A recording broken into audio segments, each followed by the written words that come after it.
ప్రముఖ నృత్య కళాకారుడు, నృత్య దర్శకుడు ప్రభుదేవ కుటుంబ సభ్యులతో కలిసి బుధవారం ఉదయం నైవేద్య విరామ సమయంలో శ్రీ వెంకటేశ్వర స్వామి వారిని దర్శించుకున్నారు. ముందుగా వీరికి వైకుంఠం వద్ద టీటీడీ అధికారులు స్వాగతం పలికి దర్శన ఏర్పాట్లు చేశారు. దర్శనం అనంతరం ఆలయ రంగనాయకుల మండపంలో వేద పండితులు వేద ఆశీర్వచనం చేయగా ఆలయ అధికారులు తీర్థ ప్రసాదాలను అందజేశారు.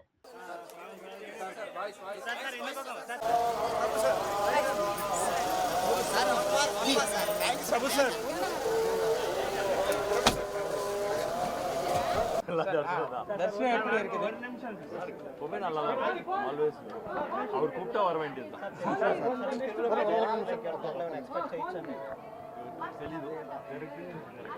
ఏమైనా స్క్రిప్ట్స్ గారు ఏమైనా మీరు ఏమైనా ప్లాన్ చేసుకుంటారు? ఎప్పుడు ఉంటుంది, జరగాలి టైం. సో మీ ప్లానింగ్ ఏమైనా సరే ఎవరైనా అప్రోచ్ కావడం పెద్ద హీరో అది టైం అన్ని టైం.